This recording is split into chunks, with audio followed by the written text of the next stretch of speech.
Mummy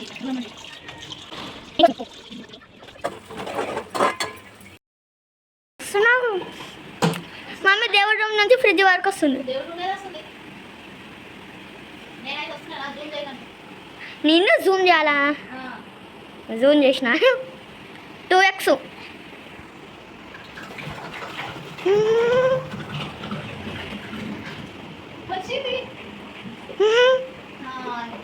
పిల్లలతో video తీయాలంటే ఇలా ఉంటుంది. హలో అండి, అందరికీ నమస్తే. Welcome back to our channel Renu ideas and vlogs. ఈ రోజు video afternoon to evening routine అయితే చూపించబోతున్నాను. అందరు చూసి సపోర్ట్ చేయండి. పిల్లలకైతే హాలిడే ఇచ్చిర్రు, స్కూల్ లేదు ఈ రోజు. అందుకే లంచ్ అయితే ఇప్పుడు ప్రిపేర్ చేస్తున్నాను. మార్నింగ్ చేసేదాన్ని స్కూల్ ఉంటే, ఇప్పుడు స్కూల్ లేదు కదా, ఇక లంచ్ అయితే ఇప్పుడు ఆఫ్టర్నూన్ చేస్తున్నాను. ఇక అన్ని పనులు అయిపోయిన తర్వాత ఇక లంచ్ ప్రిపేర్ చేస్తున్నాను. వీళ్ళకు ఎగ్ రైస్ అడిగినరు, ఎగ్ రైస్ కావాలంట, తినాలనిపించిందంట వాళ్ళకి. ఇక నాకు కూడా ఎగ్ రైస్ అంటే ఇష్టమే, నాకు కూడా తినాలనిపిస్తుంది. ఇక మా ఆయన అయితే లేడు కదా, ఇక మేము ముగ్గురమే. మా ఆయన ఉన్నా కానీ ఎగ్ రైస్ అంటే అంత ఇష్టపడడు. ఇక ఆయన ఉన్నాడు అనుకో, ఏదో ఒక కర్రీ ఖచ్చితంగా చేయాల్సిందే. ఇక ఆయన లేడు కదా, మాకు ఇష్టం వచ్చింది మేము చేసుకున్నాం అనమాట. ఇక రైస్ అయితే కంప్లీట్ అయిపోయింది. ఇక ఎగ్ రైస్ అయితే సింపుల్ గా చేస్తున్నాను. ఎప్పుడు వేరే విధంగా చేసినా, ఈసారి అయితే ఇట్లా చేసినండి.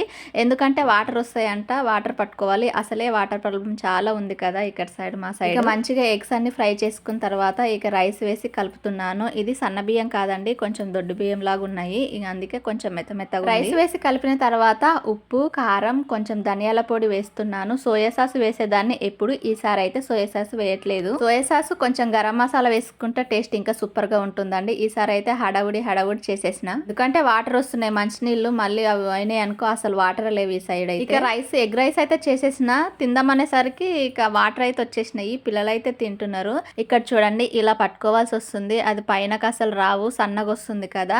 మళ్ళీ వారానికి ఒక్కసారన్నా ఇడుస్తుండ్రు ఇటు సైడ్ అయితే. మా సైడ్ చాలా ఇబ్బంది ఉందండి, వర్షం వస్తున్నట్టుంది, అక్కడ వాటర్ పడుతున్నాయి కదా, ఇలా పట్టుకొని పోసుకోవాలి మేమైతే. మళ్ళీ అవి వంటకేనండి, తాగడానికి అయితే బయట నుండి తెచ్చుకుంటాం. ఇక వాటర్ పట్టిన తర్వాత బట్టలు అయితే ముందే పిండేశాను కదా, అవి అయితే ఆరేస్తున్నాను. ఇక బయట అయితే వేయట్లేదు, పైన ఆరేసేదాన్ని. ఇక వర్షం వస్తుంది కదా అని ఇక్కడే వేస్తున్నాను. ఇక్కడైతే వెలుతురు రాదు, గాలి రాదు. బట్టలన్నీ ఆరేసిన తర్వాత ఇక నేనైతే వేసుకొని తింటున్నాను. పిల్లలైతే ముందే తిన్నారండి, అప్పుడే వేసిచ్చిన. నేను వాళ్ళకి వేసిచ్చిన తర్వాతనే వాటర్ పట్టేసిన. ఎగ్ రైస్ అయితే హడావిడి చేసిన కదా, కొంచెం అంతా అనిపించలేదు మంచిగా. ఇక వాటర్ తాగదాం అనేసరికి వాటర్ అయిపోయినాయండి, అసలు వాటరే లేవు. మా ఆయన కూడా లేదు, ఊరికి వెళ్ళిపోయిండు అనమాట. ఇప్పుడు నేను ఎలా తీసుకురావాలా అని చూస్తున్నాను. అదైతే డబ్బా అనేది కొంచెం పెద్దగా ఉంది కదా, ఎలా తీసుకురావాలో ఏమో, మళ్ళీ షాప్కి వెళ్ళి తీసుకురావాలి. ఇక ఇదైతే మంచిగా కడిగి పెడుతున్నాను, వాటర్ అని లేవు కదా. ఎప్పుడు ఆయన వాటర్ తెచ్చి పెట్టిపోతుండే, ఈసారి అయితే మర్చిపోయినట్టుండు, నేను కూడా మర్చిపోయినా. ఇక ఇదంతా నీట్గా కడిగేస్తున్నాను. పెద్ద డబ్బా కూడా కడగాలి, లోపల కడగాలంటే కొంచెం ఇబ్బంది అవుతుంది. ఈసారి అయితే కడగట్లేదు, లోపల ముందే కడిగి పెట్టిన కదా. ఇది లోపల కడగాలంటే కొంచెం పెద్ద రాడ్ తీసుకొని దాంట్లో అది పీసేసి మంచిగా కడిగేస్తాను. ఇక నేను మా చిన్నోడైతే వెళ్తున్నాము, నన్ను వీడియో తీసేది మా చిన్నోడే. మా చిన్నోడికి వీడియో తీయమంటే ఇలా ఉంటుంది చూడండి, ఎంతసేపు తీస్తున్నాడు. రారా పోదాము రారా అంటేవి ఆడు ఇంకా తీస్తున్నా మమ్మీ ఆగు, వస్తున్నా కదా ఆగు అంటుండు. ఇక బయటకి అయితే వెళ్తున్నా, వాడు కూడా వస్తాడు చూడండి ఎలా వస్తాడు. కొద్ది దూరంలోనే ఉంటుంది షాప్ అయితే, ఇక అక్కడికి వెళ్ళి తీసుకురావాలి. మా చిన్నోడు చూడండి ఎలా వెళ్తున్నాడో. నేను పట్టుకొస్తా మమ్మీ అంటే, నువ్వు కూడా వాటర్ తీసుకురా, నేను ఎందుకు రావడం అంటే నవ్వుతున్నాడు. ఇందాక నాకు లేవదు కదా మమ్మీ, నేను చిన్నపిల్లాన్ని కదా అంటున్నాడు. షాప్ అయితే ఇంటికి చాలా దగ్గరనే ఉంది, అక్కడ కనిపిస్తుంది చూడండి, అదే షాప్ అండి. ఇక షాప్ దగ్గరకు అయితే వచ్చేసినాము. ఒక డబ్బా తీసుకుంటే 20 రూపీస్ అంట. నేను హాఫ్ తీసుకుంటా, నాకు లేవదు కదా, బరువు ఉంటుంది కదా అంటే ఆమె అంటుంది హాఫ్ తీసుకున్నా 15 రూపీస్ ఇచ్చి తీసుకోండి అంటుంది. ఆమెకు 5 రూపీస్ వదలడం ఏంది ఫ్రీగా అని నేనైతే ఫుల్ నింపుకొని ఇలా ఎత్తుకొని వస్తున్నాను చూడండి. 5 రూపీస్ వదలకుండా ఇట్లా తీసుకొని వచ్చాను, పిసినారంటారా ఏమన్నా అనుకోండి. ఇక ఇంటికి అయితే వచ్చేసాను. అదైతే పెట్టడం చాలా టఫ్ ఉంటుంది, ఇప్పుడు ఎలా పెట్టాలో చూడండి. ఫస్ట్ టైం అండి ఇలా వాటర్ తీసుకురావడం, ఎప్పుడు మా ఆయననే తీసుకొస్తాడు. ఇక బరువు అయింది కదా, ఆడ పెట్టి కొంచెం సేపు దాని మీద వాలాను. కింద అయితే కొంచెం డస్ట్ ఉండే, ఇక తూడ్చేస్తున్నాను. ఇక డబ్బా అయితే పెట్టేసి వాటర్ పోయాలండి, అది మనకు రాదు సరిగ్గా. ఇక ఎలా పోయాలో ఆలోచిస్తే ఇక దాని పైనకైతే ఎక్కేసాను. ఎక్కిన తర్వాత ఇలా పోస్తున్నాను చూడండి, ఎంత టఫ్ గా ఉంటుందో ఇలా పోయడము. అసలే మనం హైట్ తక్కువ కదా, ఇట్లా ఇబ్బంది పడాల్సి వస్తుంది చూడండి. ఇక ఇలా పోయాలంటే మనం కింద పెట్టి కింద నిల్చొని పోస్తే చాలా కష్టం అవుతుంది. అందుకే ఆ కట్ట పైకి వెక్కేసి ఇలా పెట్టేశానండి. ఇక్కడ చూడండి సంతోషంగా ఉంది నాకైతే. సక్సెస్ అని ఎలా చూపిస్తున్నాను, ఏదో సాధించినట్టు ఫీల్ అయిపోయినా, ఓన్లీ అది పెట్టడానికే, వాటర్ పెట్టడానికి. అమ్మయ్య మొత్తానికి అయితే పెట్టేశానండి. ఇక వాటర్ అయితే వచ్చేసినాయి, ఇక తాగేసేయాలి. పిల్లలు అయితే వెయిట్ చేస్తారు. ఏంటోనండి ఏదేదో చెప్పేశాను ఈ వీడియో వీడియోలో అయితే ఇక ముందు పిండిన బట్టలు ఉండే కదా, అవి అయితే మడత పెట్టేస్తున్నాను. ఎప్పటికప్పుడు పనులు అయితే చేసేస్తున్నాను, ఏది పెండింగ్ అయితే పెట్టట్లేదు. ఇప్పుడనే కాదు ఎప్పటి నుండో అయినా నేనైతే ఇలాగే ఎప్పుడు పని అప్పుడే చేసి పెట్టేసుకుంటాను. అలా చేసుకోవడం వల్ల ఈజీగా ఉంటుంది, మళ్ళీ అలసట లేకుండా కూడా ఉంటుంది. అలా పెండింగ్ పెట్టినామనుకో, అబ్బాయి ఈ పని చేయాలా అని విసుగొస్తూ ఉంటుంది. అందుకే ఎప్పుడు పని అప్పుడు చేసుకుంటే చాలా ఈజీగా ఉంటుంది. నేనైతే ఇది ఎప్పటి నుండో ఫాలో అవుతున్నాను. అందుకే ఆ పనులన్నీ ఫాస్ట్గా అయిపోతున్నాయి. అలసట లేకుండా విసుగు లేకుండా చేసేసుకుంటున్నాను. ఇక బట్టలన్నీ సదరేసిన తర్వాత మా చిన్నోడైతే కొత్త బ్యాగ్ తీసుకొచ్చినాం కదా, ఆ బ్యాగ్ అంతా సదరేసుకుంటున్నాడు. పాత బ్యాగ్ అయితే జిప్పులు పేలైనాయి, ఒకటే జిప్పు పేలైపోయింది. ఇక అదైతే తీసేస్తున్నాడు. ఇక కొత్త బ్యాగ్లో అయితే బుక్స్ అయితే పెట్టేసుకొని ఇక కొన్ని వర్క్ షీట్స్ అవి ఇచ్చిర్రు కదా హాలిడేస్లలో, అవి అయితే సదరేసుకుంటున్నాడు. స్కూల్ అయితే స్టార్ట్ అయిపోయినాయి, అప్పుడు ఇయ్యలేదంట. ఇక 2 days ఆగి ఇవ్వమన్నారంట, అందుకే ఇస్తున్నారు. ఇక యూనిఫామ్ అవన్నీ తీసుకొస్తున్నాను ఐరన్ చేద్దామని. ఇక ఐరన్ చేయడానికి అయితే ఇలా బెడ్షీట్ వేసి చేస్తానండి, పైన ఒకటి లుంగిలాగా అది వేసి చేస్తున్నాను. ఈ ఐరన్ చేయడానికి ఒక టేబుల్ లాంటిది ఉంటే మనం నిల్చొని మంచిగా చేయాలనిపిస్తుంది. అయినా ఇది ఐరన్ బాక్స్ అనేది అల్కగా ఉంది కదా, మంచిగా తొందరగా కాదు, చాలా ప్రెస్ చేయాల్సి వస్తుంది, చేతులన్నీ లాగేస్తాయి. మా చిన్నోడి కోరిక అయితే నెరవేరుతుంది. ఎప్పటి నుండో అడుగుతున్నాడు, మమ్మీ ఐరన్ చెయ్యి యూనిఫామ్ అంతా ముడతలు పట్టిపోయింది అంటుండు. ఇక వాడు అడిగినట్టు వాడు అడగకపోయినా మేము చేసేవాళ్ళము, చేస్తున్నాను. ఇక ఎప్పుడు రోజైతే చేయనండి, అప్పుడప్పుడైతే చేసేస్తాను. ఎక్కువ ముడతలు ఉన్నాయనుకో మళ్ళీ టీచర్స్ కంప్లైంట్ చేస్తారు. వాళ్ళు కంప్లైంట్ చేయకముందే మనం ఇలా చేసేసుకుంటే మంచిగా ఉంటుంది కదా. ఇది అయితే పాప డ్రెస్ అండి, ఇది వచ్చేసి బాబుది చిట్టోది. ఇదైతే నాకు యూనిఫామ్ లాగా అనిపించేది, మనం ఇంట్లో నార్మల్ డ్రెస్ వేసుకుంటాం చూడు అలాగే అనిపిస్తుంది. పాపదైతే యూనిఫామ్ లాగా అనిపించింది.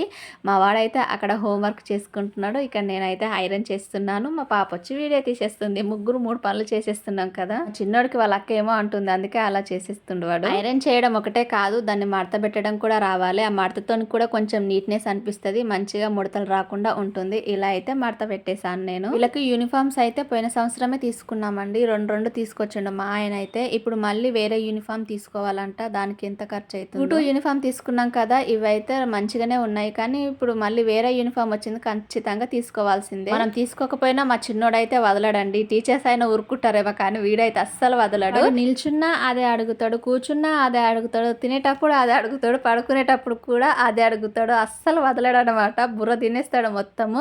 ఇక కొనేదాకా తప్పదనమాట. ఇక ఐరన్ అన్ని చేసేసిన తర్వాత ఇక్కడ ఎక్కడెక్కడ చెత్త పడింది కదా, ఇక మా చిన్నోనికి హోంవర్క్ కూడా కంప్లీట్ అయిపోయింది, అవన్నీ తీసేస్తున్నాను. ఇక సోఫా అంతా సదరేసేయాలండి, కొంచెం అటు ఇటు అయిపోయింది, కొంచెం డస్ట్ కూడా పట్టింది కదా, ఇక అంతా సదరేసుకోవాలి, దులిపేస్తాను అంతే. ఇక వీళ్ళైతే ఎక్కడెక్కడ సదరేసుకుంటున్నారు, పాప కూడా హెల్ప్ చేస్తుంది. చిన్నోడి హోంవర్క్ అయితే ఫాస్ట్గానే అయిపోతుంది, తక్కువనే ఉంటుంది కదా. వాడు హోంవర్క్ ఉందంటే వాడు హోంవర్క్ అయిపోయిన తర్వాత ఎటు చూడడు అనమాట, హోంవర్కే చేసి హోంవర్క్ అయిపోయిన తర్వాత కొద్దిసేపు ఆడుకుంటారు. ఇక ఆడుకున్న తర్వాత కొన్ని పాలు పోషిస్తాను, ఇక అప్పుడు తాగేస్తారు పిల్లలైతే. ఇక నేనైతే కసవంతా ఊడ్చేసిన తర్వాత ఇక్కడ ఐరన్ బాక్స్ వేడిగా ఉండే కదా, అప్పుడు కొద్దిసేపు పక్కన పెట్టేసినాను. ఇప్పుడు కూల్ అయిపోయింది కదా, దాన్ని అయితే కవర్లో పెట్టి ఏడుంటుందో అదే ప్లేస్లో పెడతాను. మళ్ళీ అటు ఇటు పెడితే మనకు తొందర దొరకదు కావాలన్నప్పుడు. ఇక ఇవైతే మార్నింగ్ పిండి అయిపోయింది కదా, అవన్నీ కడిగేసి పెట్టేస్తున్నాను. మళ్ళీ పిండి పట్టించుకొని వచ్చిన తర్వాత ఈజీగా అయిపోతుంది కదా అని ఇప్పుడే కడిగేస్తాను అయిపోగానే. ఇక పాలైతే పెట్టేస్తున్నాను.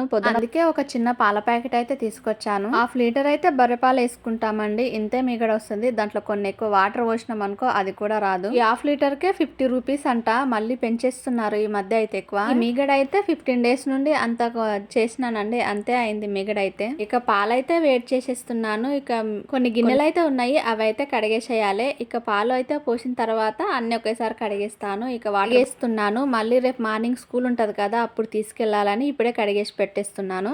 ఇక కర్రీ అయితే ఉంది కదా, అదైతే ఒక గిన్నెలకైతే వేస్తున్నాను. ఇక అది కూడా కడిగేసేయాలి. రైస్ అయితే కొంచెం ఎక్కువగానే ఉంది, అదైతే అలాగే పెట్టేశాను. ఇక గ్యాస్ కట్ అయితే తూడ్చేస్తున్నాను, కొంచెం నీట్ గానే ఉంది, ఎప్పటికప్పుడు క్లీన్ చేస్తా కదా నీట్ గానే ఉంది. ఇక్కడైతే వాటర్ పడినాయి కదా, ఇందాక ఫ్రిడ్జ్ లో నుండి పాలు తీసిన కదా, దానికైతే వాటర్ ఉండే అవి అయితే తూడ్చేస్తున్నాను మంచిగా. మనం ఇట్లా తూడ్చుకుంటే మంచిగా నీట్ గా అనిపిస్తుంది అండి ఎప్పుడు తూడ్చుకుంటే. ఇక అక్కడ ఇక్కడ అంతా క్లీన్ అయితే చేసేస్తున్నానండి. అంతా క్లీన్ చేసిన తర్వాత పాలైతే వేడైనాయి కదా, అవి అయితే పోసేస్తున్నాను. కొంచెం వేడిగా ఉన్నప్పుడు పిల్లలు తాగరు ఎక్కువ, మళ్ళీ బాగా వేడిగుంటే తాగరు, కొద్దిగా వేడిగుంటే సరిపోతుంది. ఇక తొందరగా చల్లగా కావాలంటే ఇక గ్లాస్లో పోసిన తర్వాత ఒక గిన్నెలో అయితే వాటర్ పోసుకుంటాను, ఒక బేషన్లా దాంట్లో పెట్టేస్తాను గ్లాసులు 2. ఇట్లా చేయడం వల్ల తొందరగా అయిపోతుంది. దాంట్లో కొంచెం చక్కెర, మళ్ళీ బూస్ట్ వేస్తాను. పీడియాష్యూర్ అయితే అయిపోయింది, అప్పటి నుండి బూస్ట్ వేస్తున్నాను. షుగర్ అయితే కొంచెం వేస్తానండి, టీ స్పూన్లో సగం కూడా వేయను, తక్కువగా వేస్తా.